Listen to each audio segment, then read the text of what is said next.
Pathian thu mun niami sang lar tak tak an chiarange sam som sari pathum na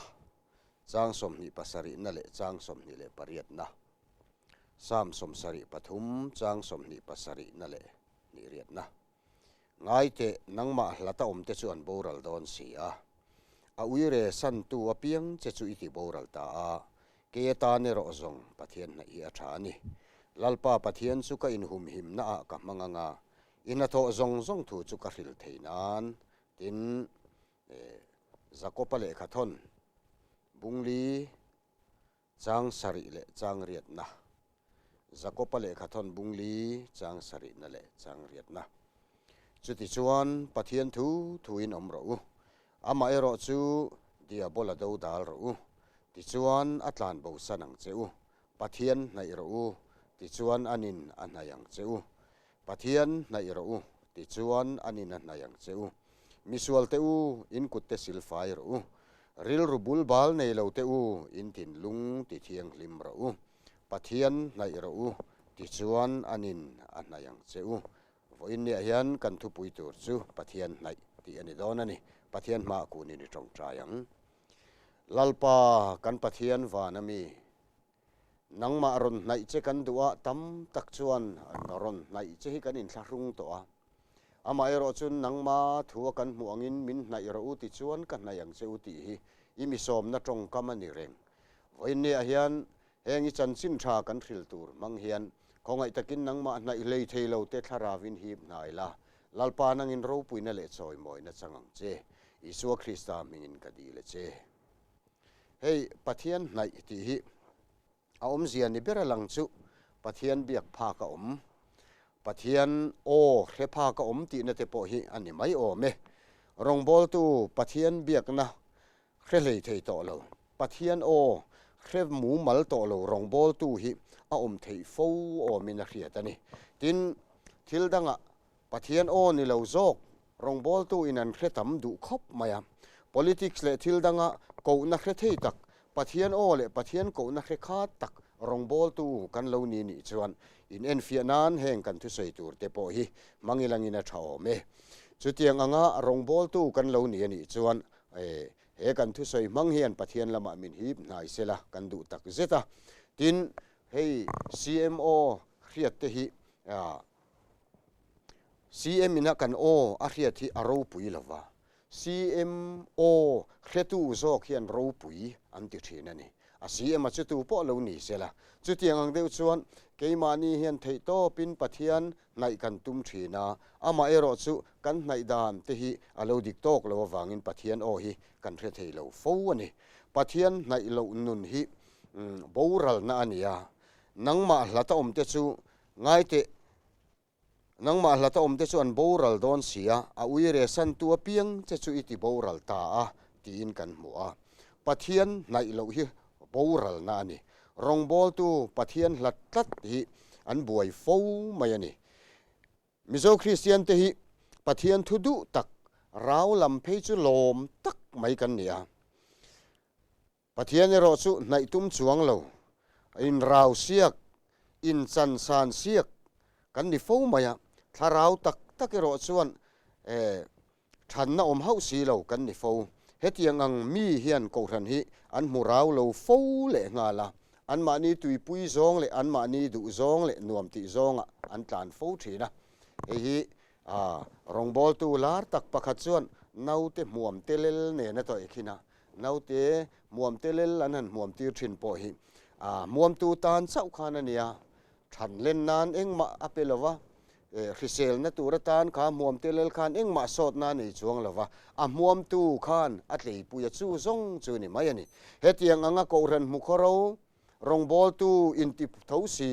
rong bol tu ni chi alem lo po ko ran mu khoro ko ran a thil ti dan sei sel pe tak ama ero chu an ma ni tui pui zong le nuam ti zong ne na interact rang ching ho hi chu naute muam telel te po hi anang om khopian khiat na kan nei ve thina ni pathian ain rau dang an lo ma an tui pui lo tu kha an ngai thei lo thui thina atop chu ko ran mu khoro na te an tui pui te ne na interact ran na te hi ani fo maya chu wang chuan hetiang ang hian Pathian an hlatani Pathian an hnai lovani chu Pathian hnai lo tu nun ani tin a dot le chuan Pathian hnai lo boral mai tur ni arin hi heng ke ni ho po hian kan han mu ve fo maya mi tam takin chu tiang chin mu fo wang ti kan ringani zumun limna uma tlan te atopa chuan lungai tak hreom ti tak Pathian hlat zong akal zel atopa an top na chetak soitur nang po in tam tak i riat kan ring tin mi pat mei chiat na hi emo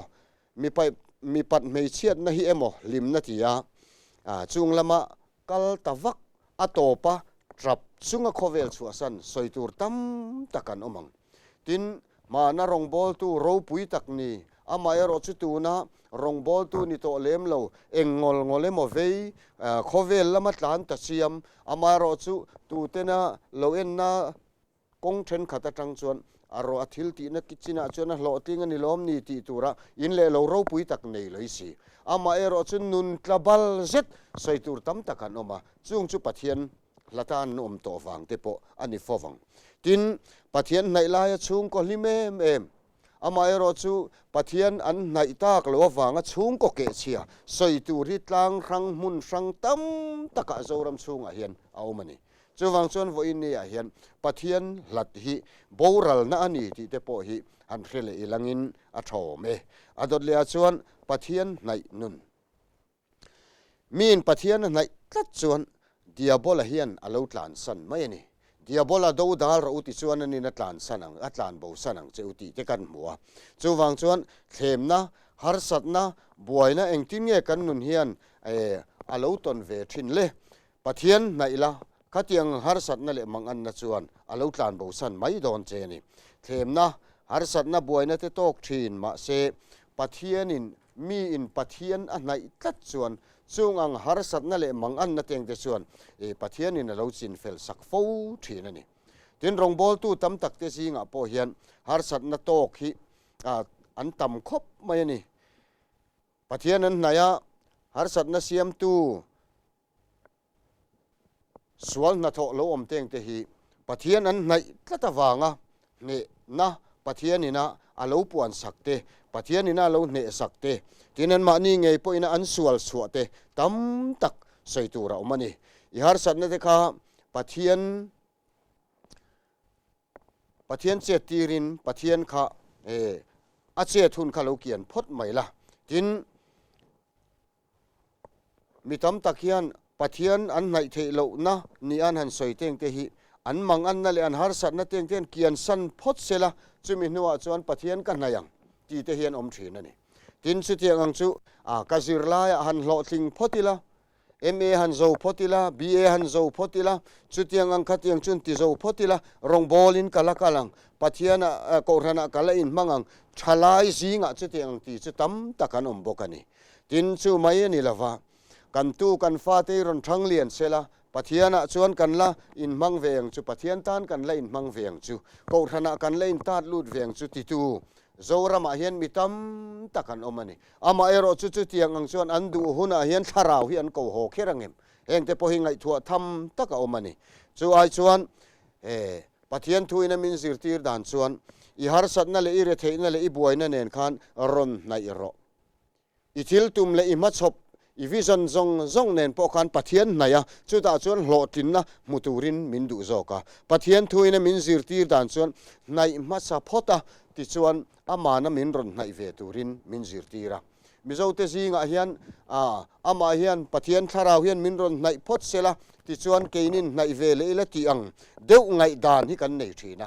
tin sual khep nuwa pian thar chau te kan tum boka hetiang ang hi Pathian thuina min zirtir dan ani lo tuna khani om dan ang tak khan ire thei viaw lo ni mai thei harsatna lian tham takin anuai mek che ani mai thei mangan na chum pui chu ichung azing mek ani mai thei chu tiang ang po ni ma sela Pathian thu chuan min ron nai ro khang zong nen khan min ron nai ro ti chuan kan nayang che ti in Pathian hian tuna hian min som mek ani voina hian zanina hian engang ngei din mun kha kan threlo na ngai thatu du om tak harsatna le mangan na chum pui na satakin ichunga khan ro rel meka i TV en teng te po eng dang ma kha i eng tui thei lova yen tui thei lo lutu ka wangin i met kwal khan roi na eng channel kha i met suak pal ani mai thei chuti lai tak chon ke hi ka lo lang ani mai thei tuna hian mo nang mang ang Pathian songa nun tui hala room mek tuna min lo mu fu tu khan mo hei hi lo khrero Pathian hian ama nai turin a som che sin i mangan na le i lungai na le i phurrit zong zong nen khan ama nai tur che in a som ani hi chu wang chuan mo tuna TV min lo en fu tu hongai takin Pathian nai ro ti chuan ani na nayang che irit phur chu chok sang khai na omang Pathian nai tu nu na hian mo na chunga dam na om sin Pathian nei tu Pathian nai taka om reng te hi mo engtik lai po in an hlim reng bi khle ne engtik lai po in an thamuang reng bi khle ne nan na le har sat na teng te tu na itor ang chi kha an tuar lawani bi khle ne khai na sa po kha amai ro chu mo Pathian an naya Pathian nai tu nu na chuan mo na chung po hian dam na zuk om thata mo le chu khria in khongai takin lo nai te le nan na tri bai om takin tu na heni na ni mai the i cancer ani mai the HIV low positive reng po ani mai the tu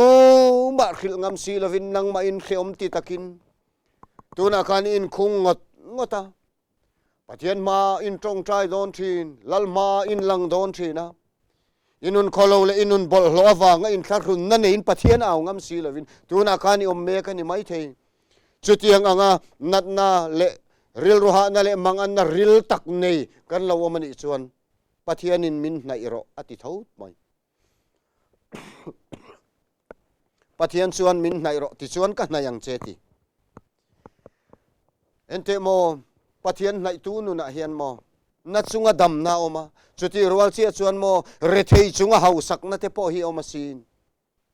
Mizoram chunga khovel dang chu kan thlir ve phak lo Mizoram chunga hian mi hau satak tak amai ro chu rethei si nun rethei si an om treu mai soitur kan treu nang poin chuti han ti mai chuan ani om te take chu po chu an hausa hle na an rethei ni o tia ril ruwa han man mai tur kha nang pon ni threnge yang ti kan ring amai ro chu mo Pathian nei tu Pathian nai tu nunero hi chuan rethei ma sela he khovela mi ten an han en eng ma nei lo po ni sela rapin mai cheng po ni sela mo million le mi ro pui tak ai chon an nun hi alo hausa an mani bom tu hi mo an lo om sok niam le voina hian zanina hian nang Pathian thungai thatu nun hausa nge ini nun rethei le inun alo rethei viawa hausa chunga duam naina aboi bet che ni chuan Pathian in nai lawani anga Pathian nai ro mi hausa Pathian nai tlat nun hausa la nei le phei hi chu mi o om top kho kan ni ringot amai ro chu voina hian zanina hen kan soidu ber chu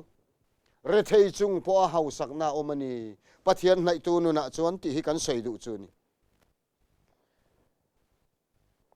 rethei ma se tla chamin om ma sela lali suwa kanei pot chuan ka rethei lo kamamo engkimanei lali suan ti in Pathian an la fak thei ani nan na le har sat na tok chungin nun nuam nun hlim nun ha dam nei tu mini thokrim thin tiro kharawa po sa ni duwa rong bol tu ni chungin mi ten an rin ni tu rin ni thokrim thin tiro khatiang khan suda ho poin an lo ti ve thin sin anan trong trai poin ko ther lun lai taka ten trong trai a chuan ngei le midangin chuan ngei ani ti an khelawang ti an lawa anin hiat thura kaivara an trong trai le midangin an khelawang ti an lawa tholo man thole midangin ava thotam em min ti lawang ti an lawa mi zong mit fuk na turin an che chi in an tilanga chutiang chuan tharau lama an lo beive na sa hle thin mai amai ro chumo lali suan e khai in van thokrim ve khatiang anga ti thorima beivaka nun limte nun nuamte nun zangkhai te nei chiani lo in thok rime mai kan hena lo kalula ke hi chol na chu kan ni mai lom ati mai ani voina hianu naw kan thungai thatu te u tharau lama i thok rim thin ti ro in sung ko ina dam na in nei the na tur chuan in thok rim thin ti ro nat na in ne ya har sat na in to ka in dam na tur le nun nuama in om na tur chuan phai rama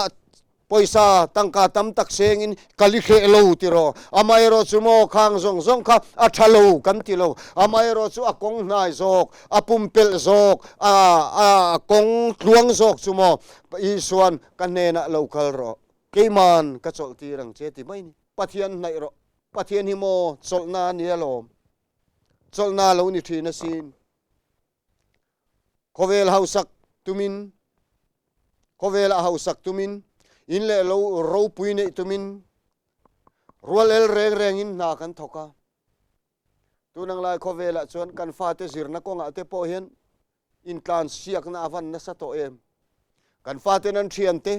kan tu te nan ba pol pui te an phalowang ti lau reng reng in nu le pa in tuition te kan kal tira coachinga te kan kal tira sum le pai tam takin kan in seng rui ruya ama ero chun nun tak an nei na tur hian nu le pa hian engma kan ti tak tak phal le loi si lo atopa chuan an zirlaya an ron hlo tlinga zirlaya ron hlo tling ma sela chung le khata le ko rana le khotlanga man tlak na lo mi le khathiam chapo si midang te musit tu an pung ting mai ni le khathiam le thil san na lam kha ka soi selin ka mau sam ti na lam ani lo ama ero chunun tak kan zirtir tel lo wang hian mo chorna tak tak om lo na tak tak thok pe si lo an ma ni thiam na khreran na nuai nung ni an khian mual em na thok pe lo thalai hi kan pun pha ni lo mo chuwang chuan mo zani na hian kan thulo ngai thatu te u pathian hnai la ro pui le san kan tum na konga po hian pathian ni hnai ang u pathian da masa ila chuti chuan pathian min hruai na angin kalila tuna iril ruai om dan ang tak khan om thei po ni la mo du tok inei don chuang lo du tok inei don lo cholna kan zonga cholna kan mulo trapin khovel kan la chu san don chungai chuan mo mire thei te ha dam na chu Krista ania na chunga mi adam thei na chumo pathian an naya cholna Krista Hnehna cholna pathian Hnehna an chol tamaya ha dam takin an om mai lo ei tun lai phei chu kan ram khovel pumpui han thlir phei chuan kan chak loka sipai sarkar awangin an buai lui luya chutiang bokin ram ri in chu in then khatan lo buaya India le China ramri chungchang an in ti buai reng boka ring tu tam tak te chu makka ti em chu USA in thanga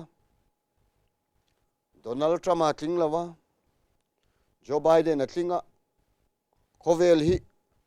chevek mai tur anga ring pol te kanoma thil engemoni khovel in lum letle minan danglam kheta ring tu biak in le khoi huna mo lungphun na le engya mo lam pe em mangang le mai si khapang le mai si te hi kan vatam em khatiang khapathian na inu nan ni don em moni le chuai chuan mo ente imang an na thin te iril ru pheleng lutuk thin te khatiang ang zong zong nen khan pathian nai ro pathian lam atharau lama san kan duwa thuk le ril kan duwa pol na dong ni te kan du thina thei to pin kan beya kan zon ber thei ngil thak khian kan tlan phonia chutiang ang mi chuan ma ni hlim na zong chutiang ang mi kan lo omani chuan lali chuan kan Hnehna lo kalula keiman ka chol ti rang cheu ti mai papakhathian an tialom chempuya ti bowa aram kalna chempuya ti bowa azonga abulvel nim te kha keva heng lai kara ten kat titla moni chu le tia keva atopa peichon a ipte puya sem pui ti bo ni a riat kha phor loka sam buan ma than tla phung hian a bulvel kha sam pe hun to ma mian lo kala e khai kapu kha enge khala khan intia iwahan sam na sai men ve eng mun tur nge ten tia anon zota ani chona thil mun ture ma enge mo thil dang ani lo katsem ka ti bowa helai nim karvel aten ka thau da lo moti in kan zong ania atia sem moi ti bowan ti o ni e tia ani le enge ni hum reng khan tia an ena a sem mati bo ni a riat ka lo hum reng san kan dua thuk kan dua ril kan dua chutiang ang nei tur chuan kan dan kan ti dang lama zuda hovina pathian ti lo man tum dan ang mai khan kan dan kan han ti dang lama mi in min ngai sang sela mi in min ngai ro pui sela kan tia ama ero chumo kan sung nun te san te kan tum na zong chu kan kuta hian kan hum reng chung chu lali suan kan Hnehna local mai ro min ron nai mai ro chu sam na le thuk na chu ni mai alom tin pathian in vo in ni hian min kowani rauni kan du thilti theina nei ni kan du tharawa mi thuk ni kan du mundanga kan zonga kong khan kan reka heng zong nei theina chu pathian nai hian anei thei mai ni min pathian anei anai chuan rawa tu mem lo thuk atum to lo pathian a chola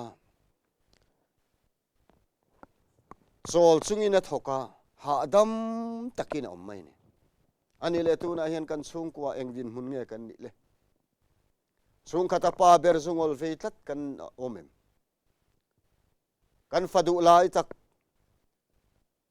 rui lo boya tang tlatte nei chung kwa kan omem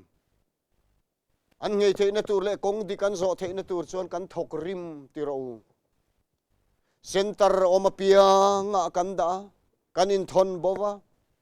pa berena zuang ngei theina tur poin nu in thei to pin fa tenen kan tia kan lo thok rim na sa to ni kan tho rim lutu ka wang khan mo kan hlau ni kan riat ka kan hum reng alom kan la hum reng lungai su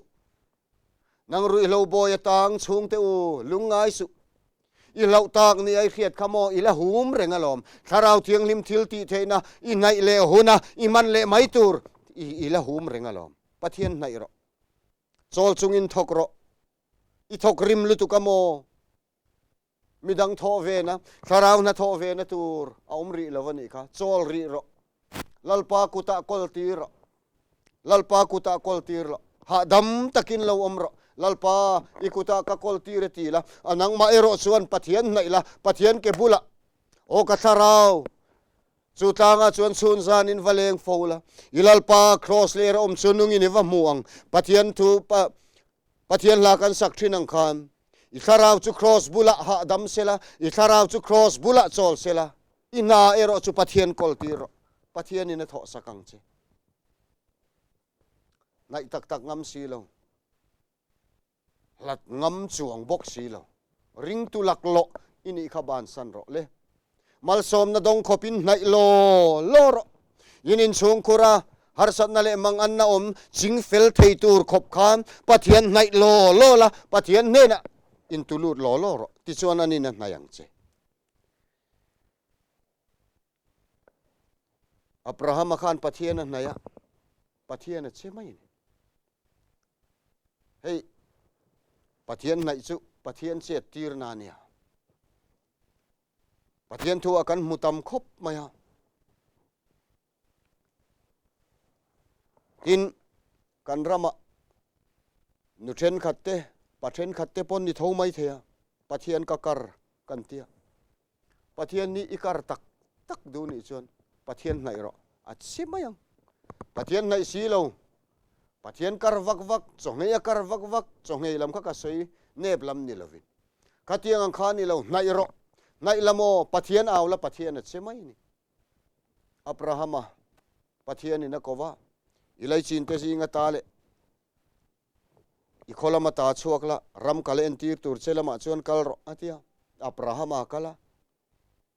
Pathian hnai khop mai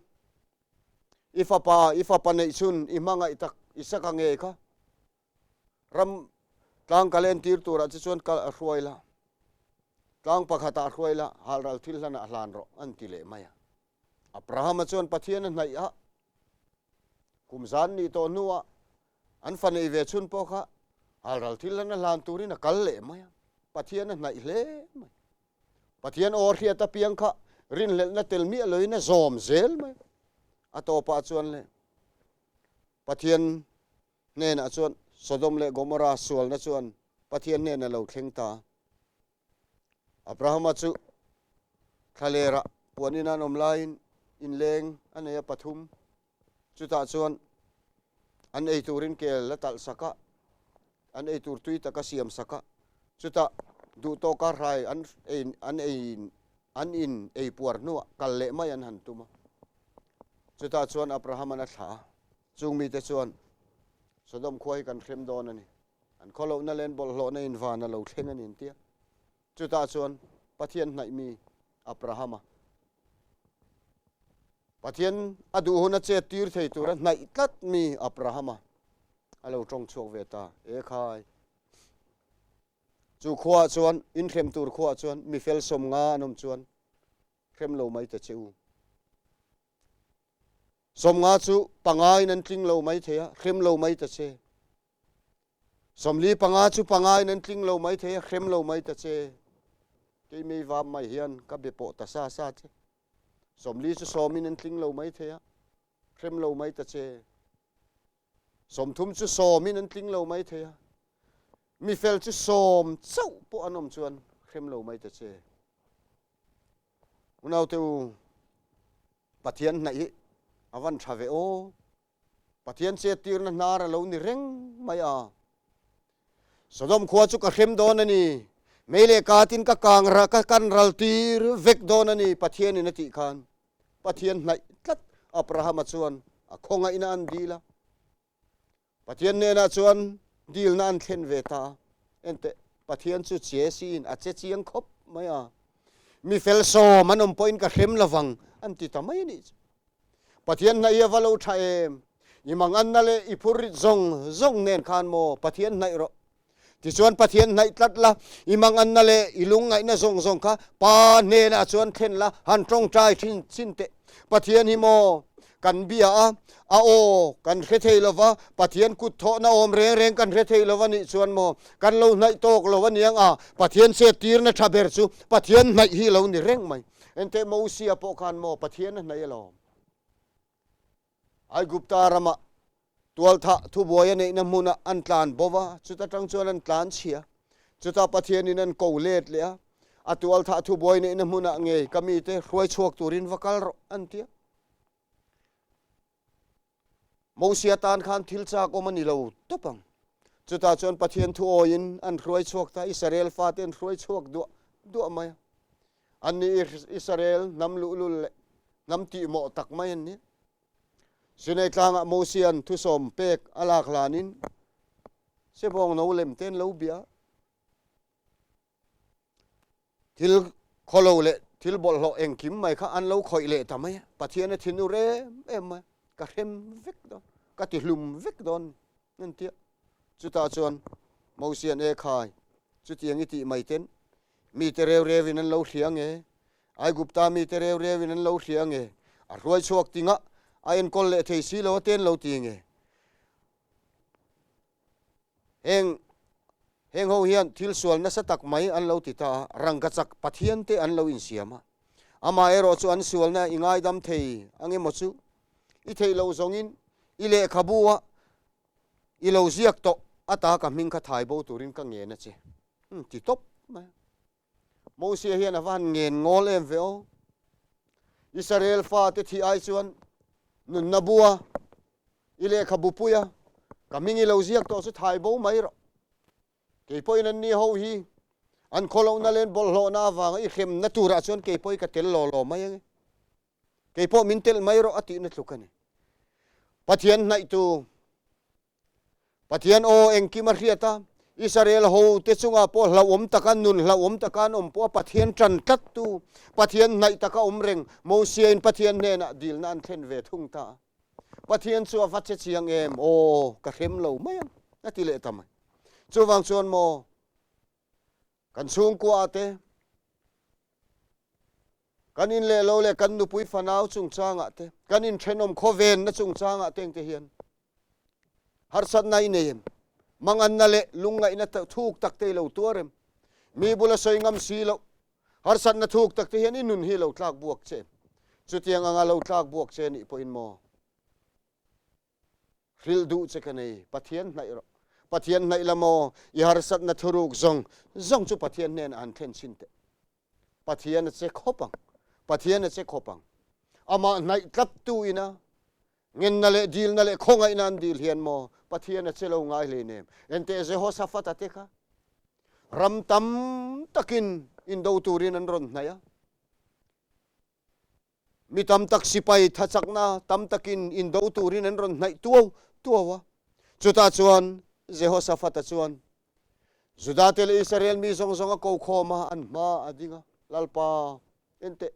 minron beitura local te am tame ma ati ngai nalam kan khelo ilom kan lo hoi mai Jehoshaphat Pathian nai tlata omthin chu chuan Pathian an auta Pathian in thilro pui takati saka tuna hian kan in chung khura le tu mar riat si lovin har sat na nei kan lo omem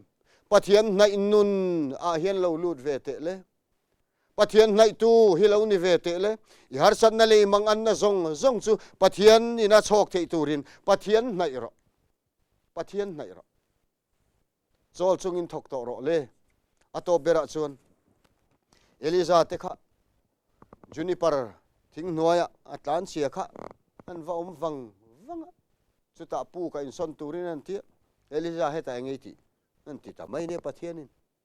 Eliza chen e khai I pui thiam tele I zol nei zong ten that vek to keima sau hi ka dam to chu wang chuan katlan chian I hi tia ma semo Pathian khan ama naya omthin Eliza kha ama nai tak omthin Eliza kha Pathian kha tlan chiat san han tumpo ni sela ama Pathian han aron nai le takat maya e thoro inti chakro Eliza in Pathian an nai le a ba la pui thiam an thitlat tuna hian mo swal ne elovin chung kwa kan lo ong rop devem ni swal ne lo awangin kan chung kwa a khi lo om devem ni swal ne lo awangin kan chung kwa khichat thuk tak alo om to em ni enganga khichat te po lo ni to sela enganga ke chia po lo ni to ro se Pathian nai thale ro zom khom le in omang inuna har sat na lian takalo thlengem ni Risel no nale mangan nay natlak buak mek chem ni chutiang ang ilaw ni po in mo min Pathianan naya nun lim man neya min Pathianan naya rethe na ruwa matang po in lalpa an faktheya thina in khazar mek lai po in hallelujah amen tin lalpa an la fakthe ni ngai chom nang po in Pathian nai vero le nang po in Pathian nai vero chu Pathian na chu arin omani Pathian nai ro ti chuan anin an nayang chu chuwang chuan nai masaro anin an nayang che Pathian in thu mal min som sakro se